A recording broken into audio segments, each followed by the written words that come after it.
Hi everyone, my name is Ashtongleckman and welcome back to Behind the Score, the series on YouTube where we break down and analyze film scores. Today we're going to be taking a look at a really interesting film called The Shape of Water. Now this film came out in 2017. It was directed by one of my favorite directors, Guillermo del Toro, who also did Pan's Labyrinth and Pacific Rim and also Crimson Peak, and the score is composed by Alexandre Desplat. And as you guys know, we've done a few Desplat scores on this channel, including The King's Speech and The Imitation Game.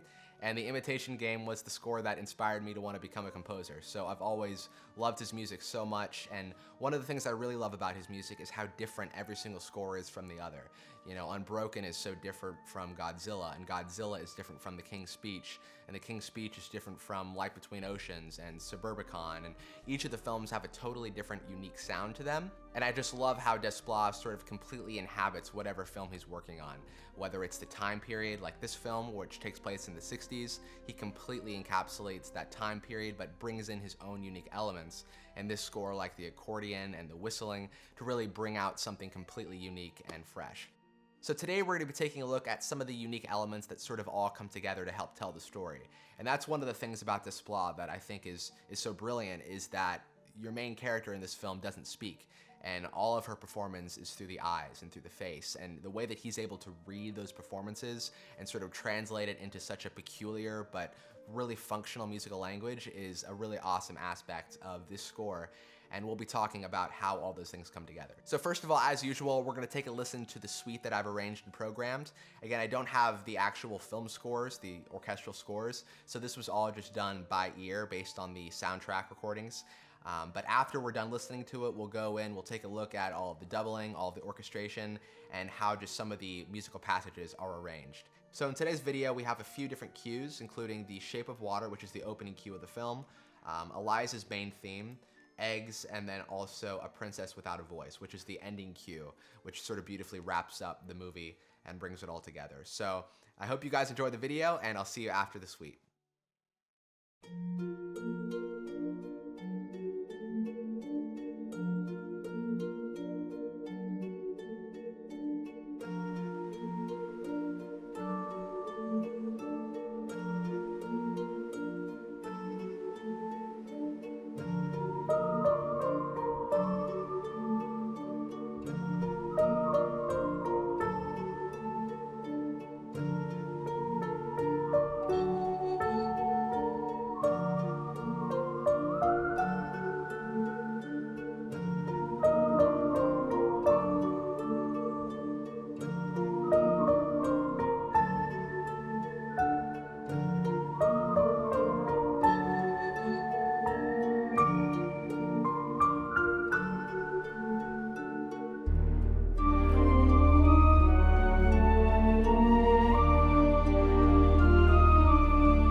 So first and foremost, just to talk a little bit about the writer-director of the film, Guillermo del Toro.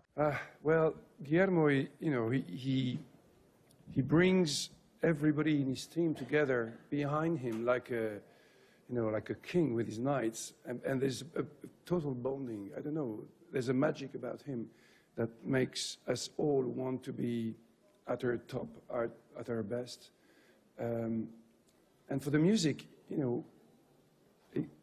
we discussed a few things, and very early on, I could feel that everything was open. I could have said, oh, no, we'll record 76 trombones. He would have said, oh, yes, great idea.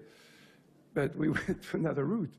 And the one thing I really love about Del Toro is he's always been interested in creatures. Not only the design of the creatures, like in Pan's Labyrinth or in Scary Stories to Tell in the Dark, which he produced, but he's also really interested with humanizing creatures and giving them a story so that you can understand them. And the story Del Toro always told is he would be a really young kid and he would be afraid to go to the bathroom at night because he was afraid that these creatures, these monsters, were gonna come for him.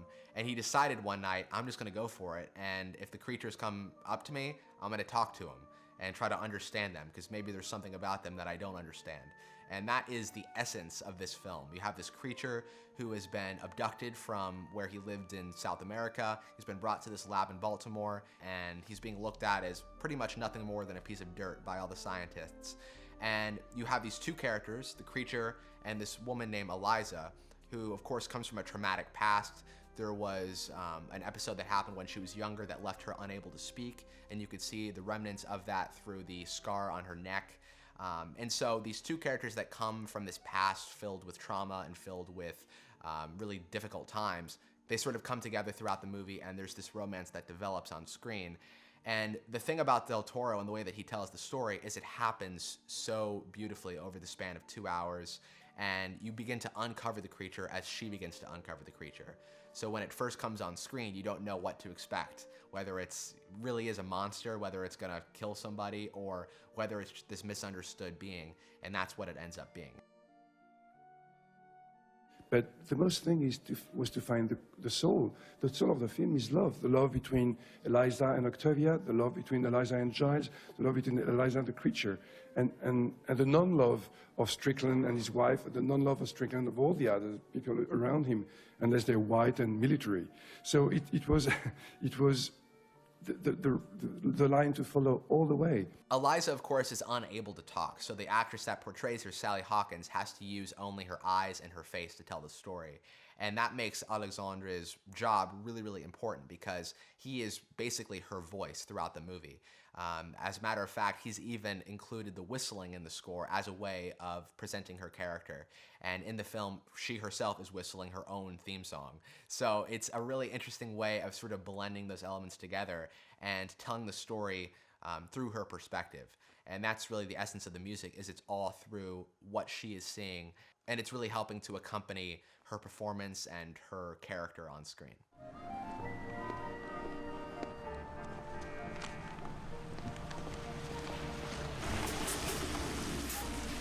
Of course, music being an intangible object, it can convey the emotions that are unspoken, the are unseen, the past of a character, his future, and there, of course, the opportunity is offered for the composer to give Eliza, Sally Hawkins' character, a voice, and the creature somehow a counterpoint to Eliza's voice, so that slowly but surely the combination of the instruments and the motifs becomes one organic object that is love.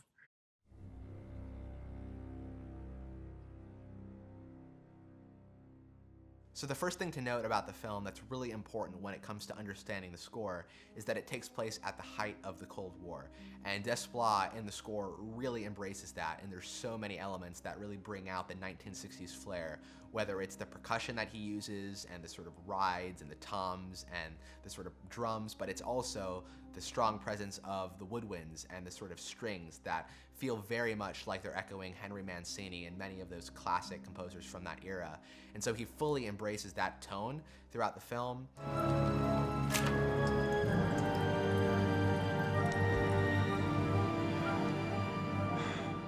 So the next thing is the accordion, which I absolutely love the way that he's able to use the accordion in the score. And I think the reason that he wanted to do that was to give the creature its own unique sonic element to it. And so the creature is from South America, and so Desplat wanted to bring in something that sounded different or exotic or from some other country. And that was the way that the accordion is used throughout the score, to give it a very exotic element and also to make it a bit hard to put your finger on, because you don't really know where the influences are coming from, and in the end we don't totally know all of the backstory of this creature, and I think it works really well to make it beautifully sort of ambiguous. Now the next thing is probably my favorite element of the score, which of course is the whistling. So there's even a scene in the movie where she's on this bus and she's whistling her own theme song composed by Desplat. And the whistling is actually done by Desplat himself. And I think that's the reason why I love this element so much, is because he's not just putting whistling in the score to put in whistling. Sally Hawkins' character is actually unable to speak, but she is able to whistle. And so that is one of the main aspects of her character. And it brings in this very sort of musical quality into the film and is able to help Sally Hawkins' performance, but also help us understand her character and who she is at her core.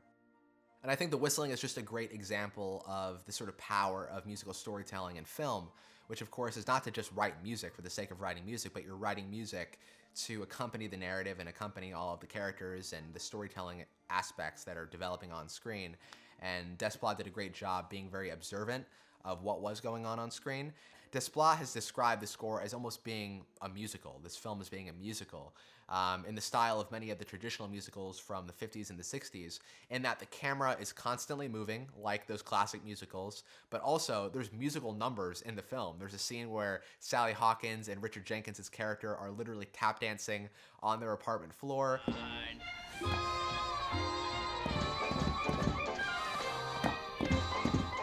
There's a scene where Sally Hawkins is dancing sort of in the lab in front of the enclosure.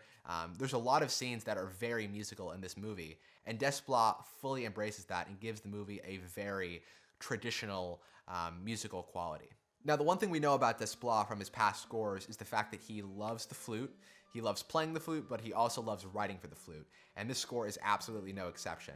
And the really interesting thing about this is that the woodwind section doesn't have any clarinets, it doesn't have any bassoons, it doesn't have any, oboes. It's only flutes. So that includes alto flutes, bass flutes, and your standard sort of concert flute that's used in an orchestra. And all of those come together, often playing together to create this really interesting flute ensemble. And I think the reason that he wanted to do that was, again, to give the score a slightly different, offbeat kind of quality. And I think that gives this score in particular a super light touch, as opposed to maybe some of his other scores, which incorporated the full wind section and gave it a much brighter sound. The score has a much more delicate, sort of joyful quality because of the way that he limits his orchestration and his instrumentation. Also, in terms of orchestration, he uses a lot of celeste and piano doubling, often throughout the score. So for the main melodies, he'll usually accompany the whistling with a piano, and then he'll have sort of celestes running in the texture below that. And so he's someone that constantly likes things moving in his pieces. So you'll find that a lot of these pieces and a lot of the cues in the film have some kind of running lines. And if you guys remember The Imitation Game with Alan Turing's theme, how it's constantly moving, he's someone that likes things sort of going in a progression. So whether it's The Imitation Game where he's going,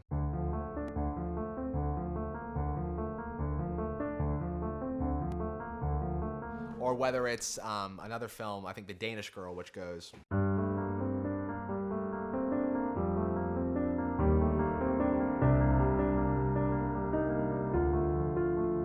Things in his music are usually always sort of in motion, and I think the thing about this film is that the camera is never completely steady. It's constantly moving in that musical quality, and the music really works together with that and always seems to sort of be in motion, pushing the story and pushing the characters forward, which is really cool. Now, in addition to the standard string section and the brass section and the sort of offbeat woodwind section, he also incorporates a few cool different elements, including the piano, the celeste. As is usual with Desplat scores, he also loves his harp. So, we always. And that, of course, is from The King's Speech, and he's accompanying the harp with the piano in that score. But in this score, he uses it a lot as part of arrangements, and we'll see that when we take a look at the opening cue The Shape of Water, but he loves the harp as sort of a way of keeping things moving and using it as a motor in a way that Hans might use staccato strings or percussion sections to keep things moving. Desplat commonly uses harps or other kind of instruments like that, like a piano, for example, to keep things moving. Now, in terms of the percussion, we're dealing with a fairly organic kind of sound. It's pretty much only a timpani, a bass drum. We also have toms and a ride. It never gets, like taikos, or we don't have a lot of really different kind of auxiliary percussion. It's pretty much your standard traditional drum kit with a few other elements blended in there in between.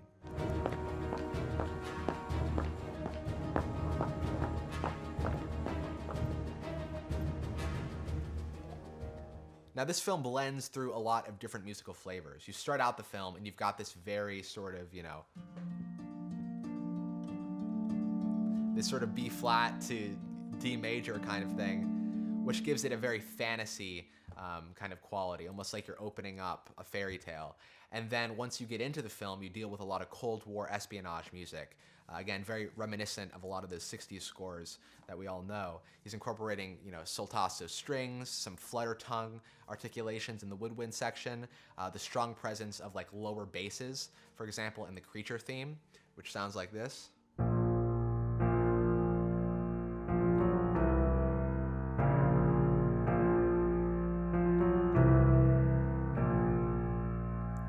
And that's the theme that, of course, accompanies when you first see the creature. How was your trip? Fine. Who's security here? Just one moment, please. But as the film goes along and you really begin to see how sort of twisted Michael Shannon's character is, the music accompanies that. And you have the use of, like Collegno, for example, and the cue fingers. And as it goes along, you have a lot of tremolo strings that gives a bit of instability throughout.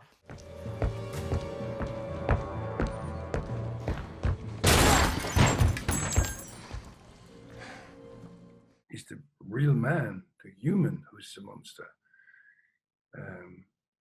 He makes love to his wife like an animal, while the creature and the mute make love like human beings, like real lovers.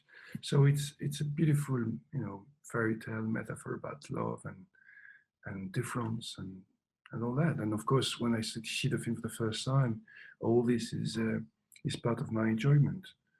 Both the philosophical aspect, the visual aspect, and the theatrical aspect, if I can call theatrical whatever is cinematic.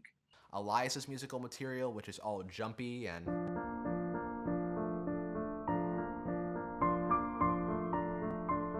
but then you also have the mystical quality of the love theme, and then you have the dark undertones of the Cold War and the sort of villains of the film. Now, I also really wanted to talk about the cue Underwater Kiss. So as the film starts out, we of course have, again, that mystical love theme, and then we have Eliza's theme. But at the beginning of the story, of course, they haven't met each other yet. They're sort of both alone in their own worlds.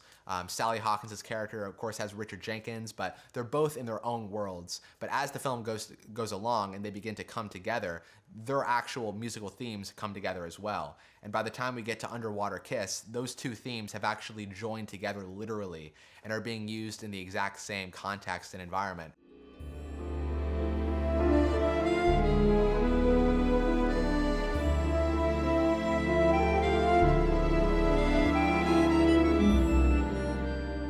And what better way to help tell a love story and a romance story than have musical material literally joined together as though it's two characters coming together.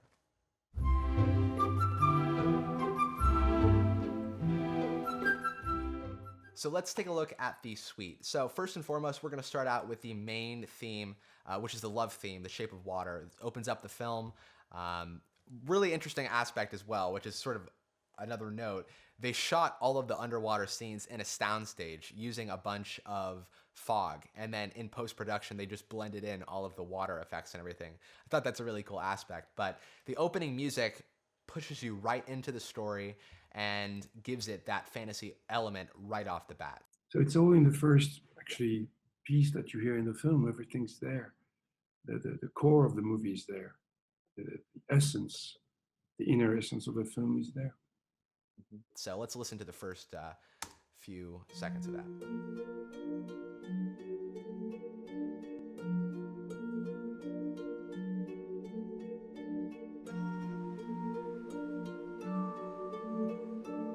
So right off the bat, we have a harp, which is sort of going between two chords, B flat major and D major.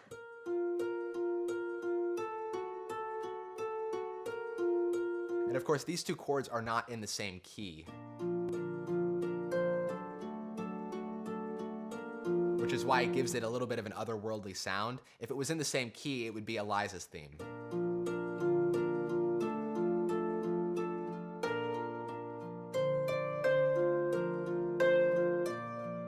But instead we're going to D major instead of D minor. So again, it gives it that fantasy quality right off the bat. The theme of the whole film is, of course, water. And the reason why is because it's a line Richard Jenkins says in the film that water is like love. It doesn't matter what shape it is. It doesn't matter.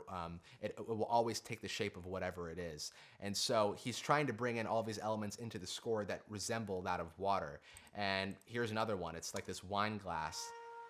And what we've done is we've added in a little bit of distortion to give it a bit more of an unstable sound, which is how it sounds in the score. Without that, it just sounds a little bit more.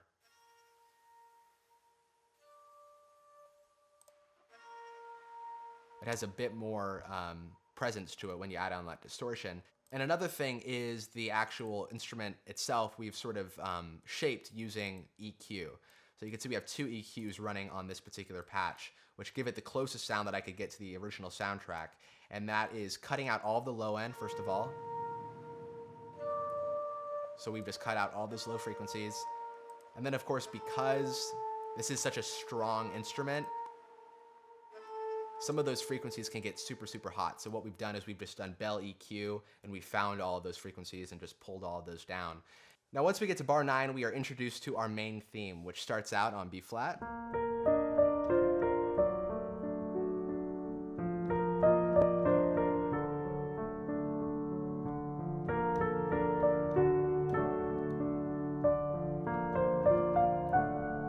Now, the whole entire melody is made up of notes from those two scales. Again, we're going between two different keys, basically, right here.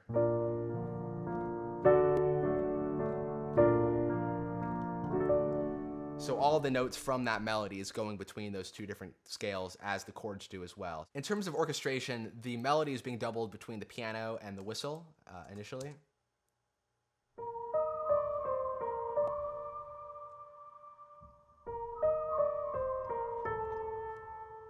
And just like we talked about in the King's Speech, he brings in pizzicato a lot to give just a little bit of ring. So he has, you know, this pizzicato which comes in.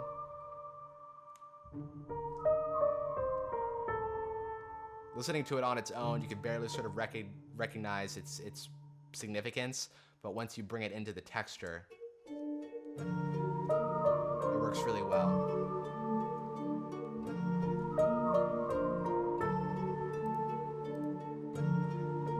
So all of those musical elements we talked about, the marimba, the wine glass, are all just continuing. Now we're gonna bring in a horn at this point, which is gonna be playing an octave beneath the piano and the whistle. So here's that isolated.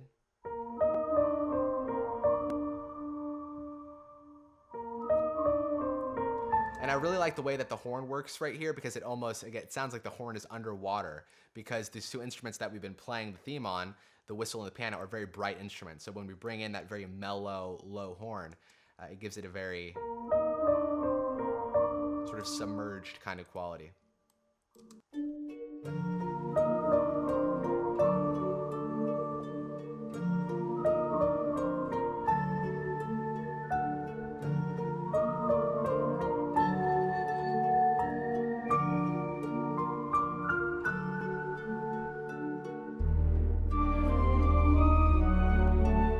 So for this next section, bars 21 through 29, the harmony is basically two chords, but we're just going between two different keys. So we start out with E flat major 7, D major,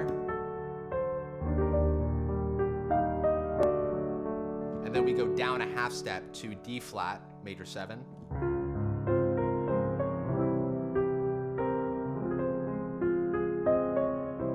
so So he's taking the same musical idea, but he's just shifting it around to different keys and that kind of thing, which is sort of putting together a sequence. And he does that quite a lot. Like, for example, Light Between Oceans, where he goes... and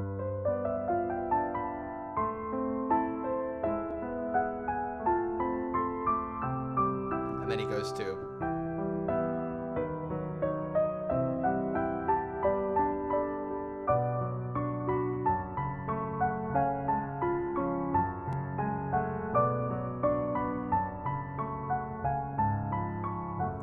And that's just a way of adding a little bit of harmonic interest, just by giving one idea or fragment a little bit of air to breathe by bringing it into different keys and different atmospheres. So he does that here on a simpler degree, just with these two chords. And you can tell we have a harp, which is carrying all of it.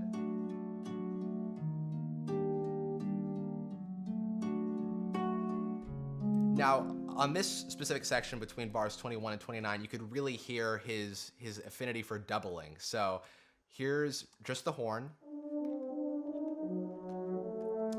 Now it's doubled with the flute, which is one octave above.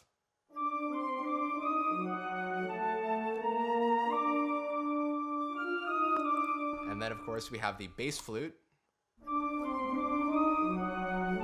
with the strings. So the bass flute and the strings are playing on the exact same octave. We have the flutes highest up, and then we have the horns.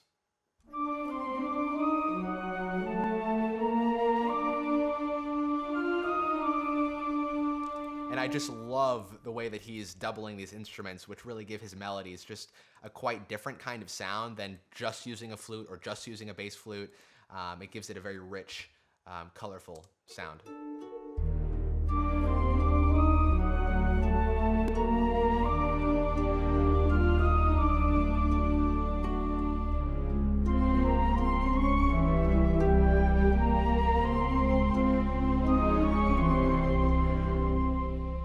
The only two other aspects we have are the sub bass, which he brings in to just give the low end a bit more color. And then we also have some sort of short strings, which when played together with the melody.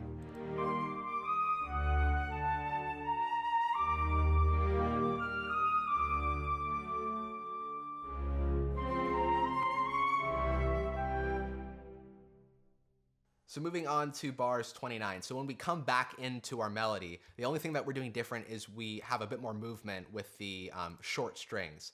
And he's doing that through a pizzicato, just adding a little bit of movement and color. So...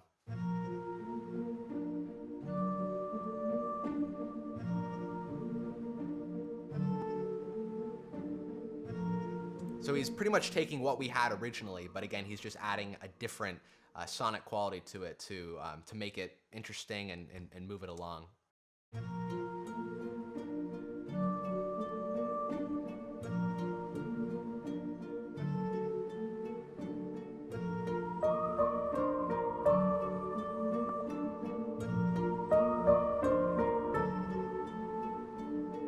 So our theme this time is the whistle and the piano being doubled with the alto flute, which is a really beautiful instrument because it's sort of in the middle in terms of range.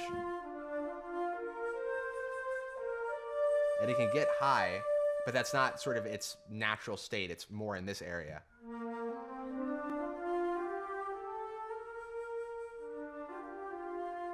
You know, and so Desplat, he loves using the alto flutes and blending that together with strings, and you find a lot of times in his scores he's blending together main melodies with the flute section.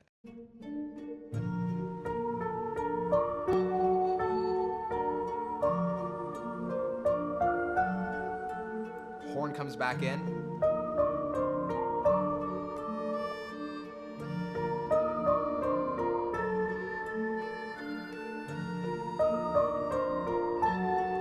So here, starting on bar 37, you sort of have this conversation going on between musical phrases. So you could tell, you know, the horn comes in,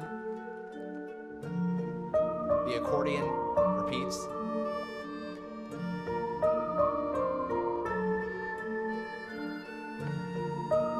so So it's cool. You literally have this conversation where these ideas are being thrown back and forth between two different instrument groups: the piano and the horn and the whistle, and then the accordion.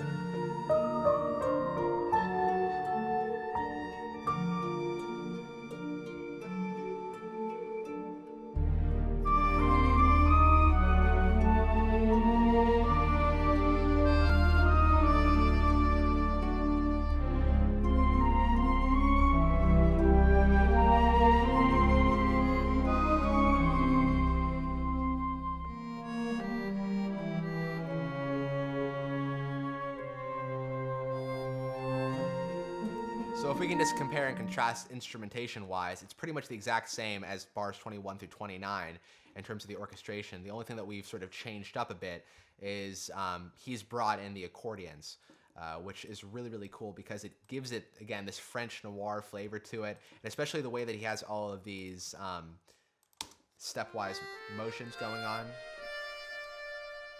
And then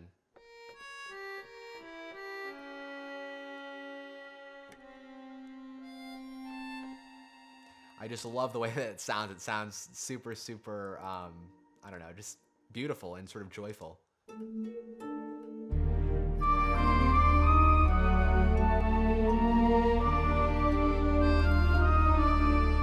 And for the first few bars of this, the accordion is doubling the main melody, but then it drops that and the accordion comes in as more of an accenting color.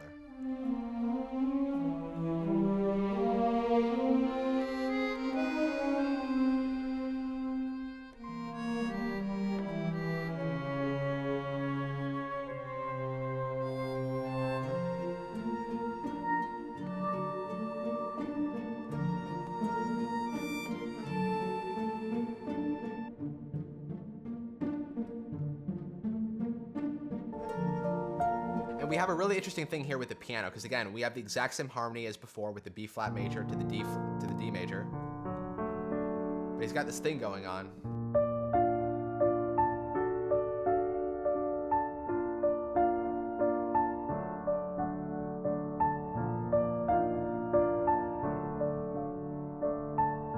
And then he brings the melody back in with the flutes doubling the whistle, which is a really nice combination.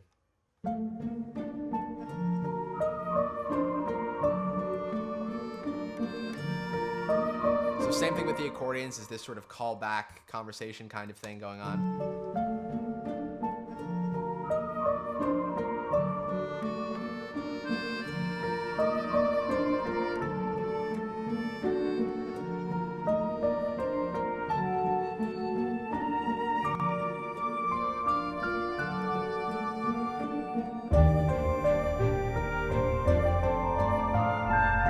This element here, starting on bar 64, is actually from Eliza's theme, but I've just brought it over as sort of a transition point to get into Eliza's theme. But we're dealing with very similar harmony to the previous interludes. You know, let me grab a piano as this one.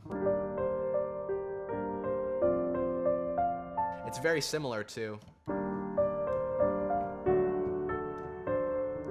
but this time we're just going between E flat major and F.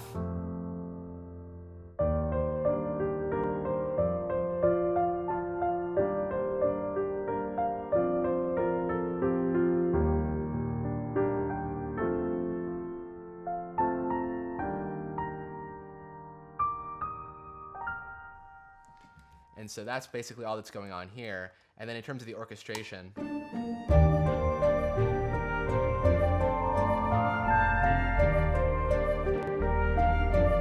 I just love in this specific case how the pizzicato is moving so much and is just giving the whole entire texture just a bit of motion that it would not otherwise have. So if we listen to it without the pizzicato, for example. First of all, we're losing a lot of our low end in that string section, but also you're just losing the umph, you know?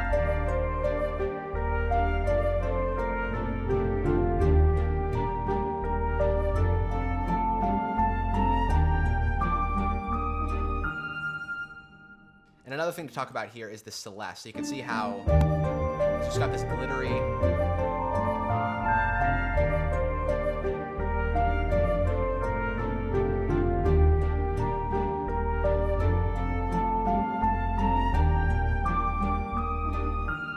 So he used this celeste a lot to just add a little bit of.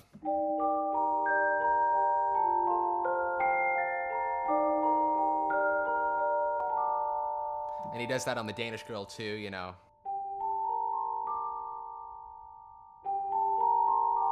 You know, a lot. It's just got a very cool tone to it, especially when you combine it with the harp.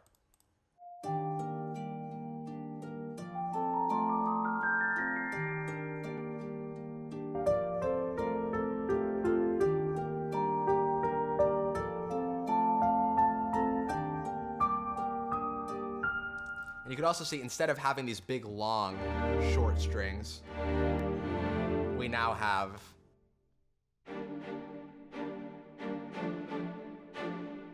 a much more shortened sort of staccato kind of articulation versus this previous one, which is much more almost like a marcato. Now going into bar 70.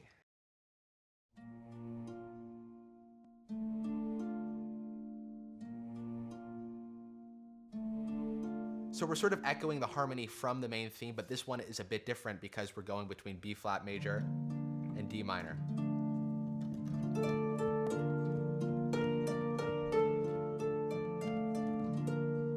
And the way that he does it is so beautiful because now the accordion has the main instrument.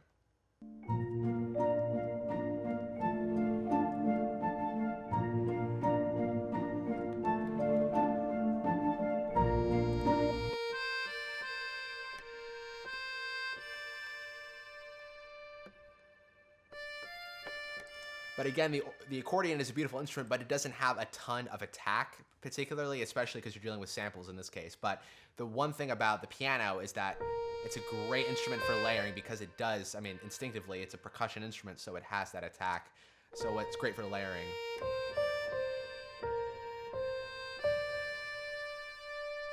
I mean, it's such a beautiful melody, too.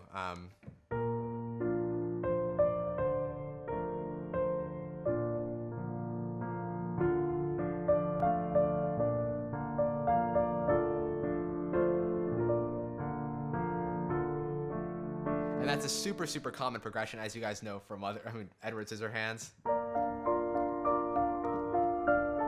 I mean, it's a very...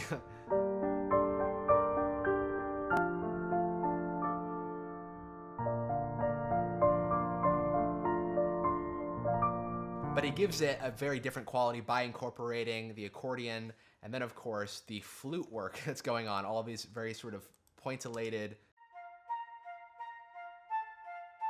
And then he brings in the alto flutes later on in bar 76.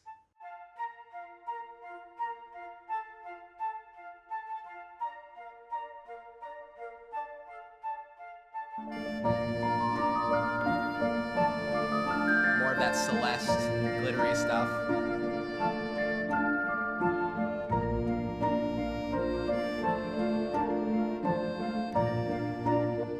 Bring in the marimbas.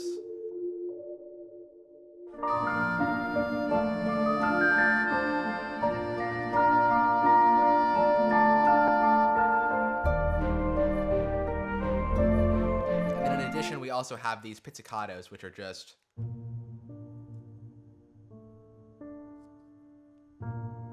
And we put quite a bit of reverb on these just so that they have a bit more tail.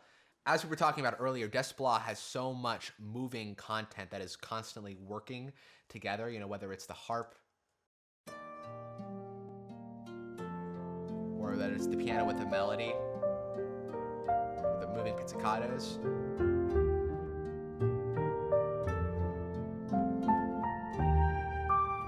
Yet all of it blends together so well. And it's so cool how there's so many ideas going on, whether it's the melody or whether it's the way that the melody is being supported in the orchestration, but he never makes it sound overbearing or he never makes it sound too complex. where you're sort of losing some of the emotion, because the melody is always at the forefront in this case, you know. So even though there's so much going on, the melody is what you're hearing.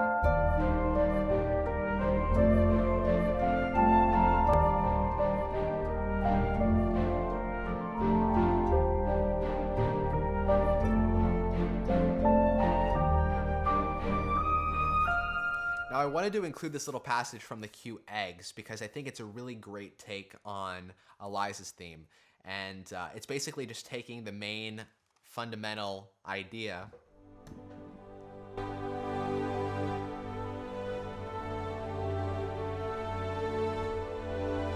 but it's just changing up the harmony. So instead of going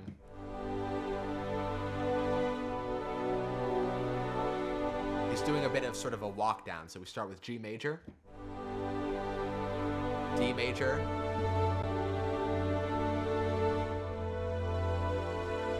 and then we have like a D minor, E minor,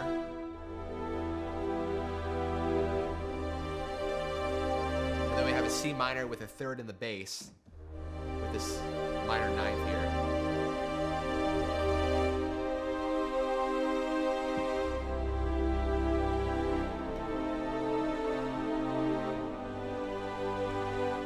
So let's listen to that part.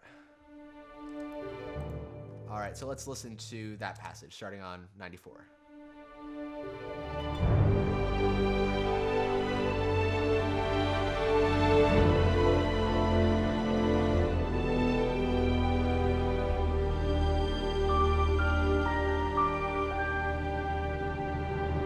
So our two main string lines are the melody just being played in different octaves.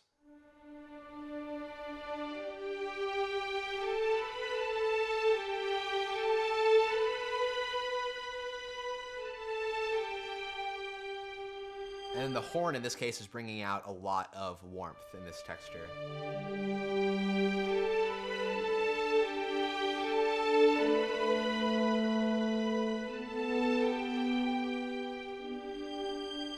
Let's listen to that in context.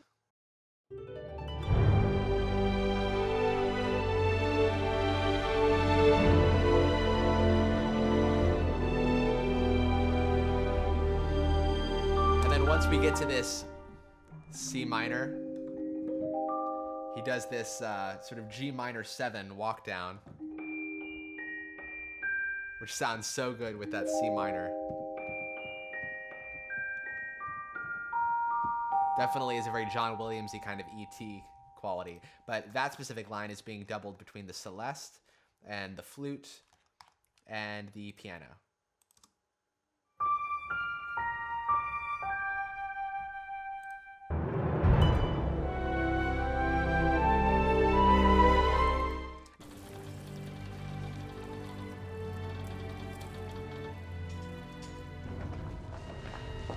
Eliza. Alrighty, so the final cue, Princess Without a Voice. So this is the accumulation of everything in the film so far. So at this point, we have stripped the main Eliza's theme all the way down to its most vulnerable, intimate form. So we start out in the movie, and Eliza's theme is all jumpy and...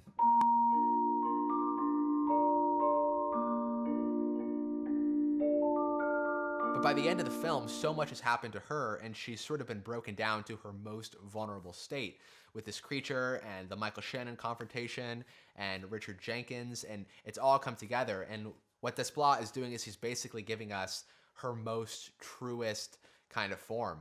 And this is where everything comes together. And the ending monologue, I think this accents that so well. Yeah, and here is the quote, which I think is just amazing. When I think of her, of Eliza, the only thing that comes to mind is a poem, whispered by someone in love hundreds of years ago. Unable to perceive the shape of you, I find you all around me. It humbles my heart, for you are everywhere.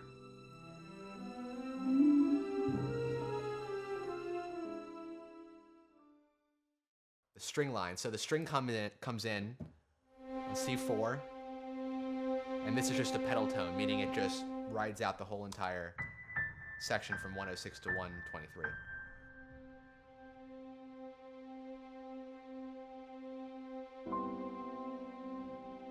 F minor.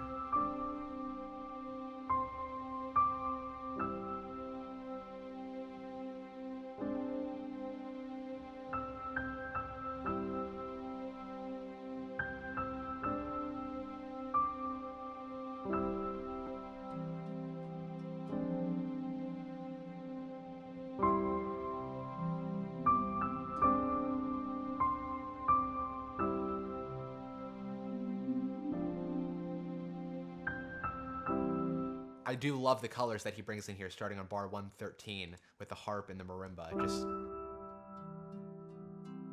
It's just so subtle. But Desplat, I mean, in this case, he's so subtle, but it's perfect.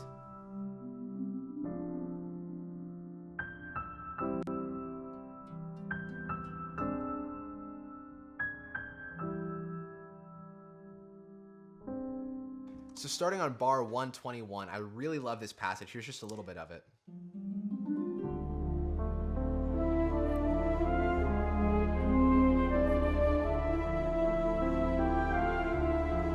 So again, he is literally combining Eliza's theme, which was just before this, with the love theme. So this is the ending of the film, and finally they have both been brought together. And it's just, I just love how that works together thematically. With the story. It's just a great aspect.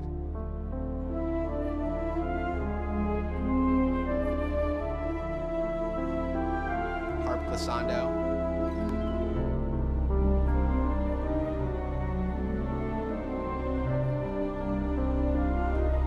And how we're doing this harmonically is it's basically, you know, like,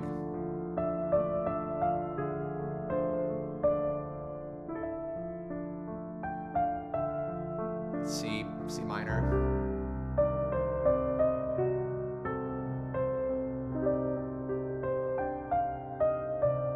And then B flat major.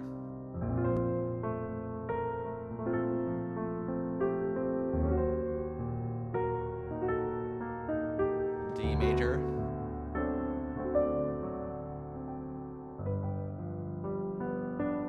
And then back to Eliza's theme.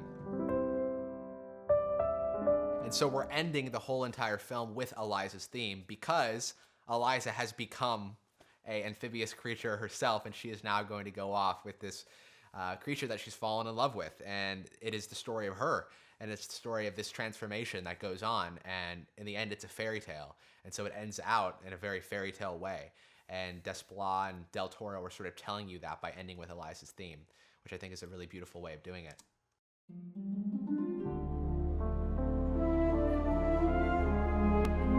Now for this ending cue, the doubling that's going on, we have a bass flute, strings,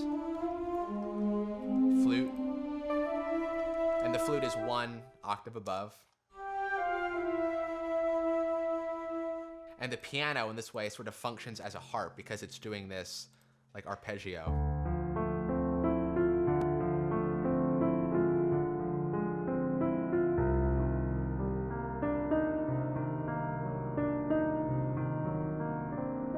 And then we of course have these harp glissandos.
Well, there is behind the score, The Shape of Water.